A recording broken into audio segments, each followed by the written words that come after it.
Okay, let's unpack this. Imagine an ancient metropolis, a vast city hidden deep in the jungle, holding its secrets for centuries. And then, after decades, literally decades, of meticulous work, archaeologists uncover the very first king. That's the incredible journey we're diving into today. That's absolutely right. Today, we're looking at some really incredible new findings coming out of the University of Houston from archaeologists Arlen and Diane Chase. Our sources detail their really groundbreaking discovery of the tomb of Caracol's foundational ruler. And our mission really is to delve into not just this one tomb, amazing as it is, but how it and some other key burials found nearby adds this really exciting, crucial layer of complexity. It challenges a long-standing debate in archaeology about, the true nature of ancient Maya connections with other big powers, specifically Teotihuacan way off in central Mexico. Right, okay. And here's where it gets really fascinating. The team from Houston, led by this renowned husband and wife duo, Arlen and Diane Chase, they've been working at Caracol for ages. And Caracol, for anyone who doesn't know, is just this massive Maya archaeological site in Belize, the largest one there. After all that time, they've finally unearthed the tomb of Te K'ab Chaak, the founder of Caracol's royal dynasty. And get this, it's the very first identifiable ruler's tomb they found in over 40 years of work there. Just amazing. It really is a monumental find, absolutely. Yeah. So Te K'ab Chaak, his name means something like tree branch rain god. He came to the throne in 331 AD. And his tomb, it dates to around 350 AD. 350 AD, okay. Yeah, pretty early. And it was found right at the base of a royal family shrine, deep within Caracol's Northeast Acropolis. And the grave goods inside, incredibly rich. They really paint a picture of early Maya royalty. We're talking like 11 distinctive pottery vessels. Some show a Maya ruler holding a spear. Others depict Ikchua, who was the Maya god of traders.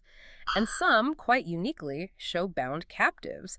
Two even had these lids shaped like Koatamundi heads, the Zoots. Koatamundi heads. Exactly. And that motif, the Zoots, later rulers actually incorporated it into their names, which is interesting. They also found beautifully carved bone tubes, exquisite jadeite jewelry, a mosaic jadeite mask, Wow. exotic spondylus shells from the Pacific, and other perishable materials, too, likely textiles or feathers, though those don't survive well. As for the ruler himself, the physical analysis suggests he was quite old when he died, maybe advanced age, about 5'7" tall, and interestingly, he had no remaining teeth. Huh? Yeah, and the dynasty he started, it was incredibly long-lived. It kept going for over 460 years. So, okay, this is clearly more than just one king, one tomb. What does this discover, and you mentioned the Chase's broader work, what does it all mean for how we understand ancient Caracol itself? Because this place wasn't just a small village, right? It was significant. Oh, far from it. Caracol was a true powerhouse, a major political player. It dominated the whole southern Yucatan region from about 560 to 680 AD. It was one of the largest, most important Maya cities. At its peak, the population might have been over 100,000 people. 100,000. That's huge for the time. It's enormous, before it was eventually abandoned around 900 AD. And the work of Arlen and Diane Chase over their 40-plus year career there, it's just fundamentally reshaped how we see the city. They've given us a much more nuanced picture, really overturning a lot of old beliefs. For instance, their work revealed advanced urban planning, like really extensive road systems connecting everything, markets, and crucially, they found evidence of a large non-elite population, which really challenged that old, simpler idea of Maya society just being, kings and peasants. Right, that sort of two-tiered system we used to imagine. And speaking of their groundbreaking work, you mentioned the jungle. How did they manage to piece together such a detailed picture when so much is hidden under that dense canopy? Yeah, that's a great question. Well, one of their major contributions was the revolutionary use of airborne LiDAR technology. That was a game changer. Oh, LiDAR. Right. Exactly. It lets you essentially see through the jungle canopy, mapping the ground beneath. And that revealed all these hidden structures, causeways, agricultural terraces, proving Caracol wasn't just scattered settlements, it was a massive integrated urban landscape. Their work has really shown that Maya society had many social gradients, much more complex than just two classes. And they also showed that important infrastructure like water systems, causeways, terraces, reservoirs, even in non-elite neighborhoods, these things were decentralized. They weren't just controlled by the top elite. In fact, their son, Adrian Chase, he's continuing this important work now, looking specifically at Caracol's urban structure and governance. So, like you said, it's not just about one tomb. This is about rewriting the history of a whole city and challenging our assumptions about how complex these ancient societies could be. Okay, so we have this incredible picture of Caracol itself, thanks to the Chases. But this discovery, Te K'ab Chaak's tomb, it doesn't just affect our view of Caracol. You mentioned it impacts a much bigger, older debate. For decades, right, Maya archaeologists have been wrestling with this huge question. Was there like a foreign intervention? Was a new political order brought into the Maya area by people from Teotihuacan, that massive city in central Mexico? We always hear about the 378 AD Entrada event at Tikal, and this debate about whether it was actual Teotihuacans arriving, maybe conquering, or was it just Maya elites adopting foreign symbols for their own power plays? So how does this earlier evidence from Caracol from around 350 AD force us to rethink that whole picture? What's so compelling about it? This is exactly where the Caracol finds throw a fascinating wrench into the works, or perhaps clarify things in a new way. Te K'ab Chaak's tomb, remember, was the first of 3 major burials found clustered together in that Northeast Acropolis, and they all date to around 350 AD. Right, 3 burials all around 350 AD. Precisely. And that date is absolutely critical because it's a full generation, maybe 30 years before that famous 378 AD Entrada event recorded on monuments elsewhere. So, let's look at the other 2 finds in that cluster. In 2010, they found a cremation. A cremation? That's unusual for the Maya, isn't it? Very unusual for standard Maya practice, especially its placement right in the center of the Northeast Acropolis Plaza. That's much more typical for a high-status individual from Teotihuacan. And radiocarbon dating placed it squarely at 350 AD.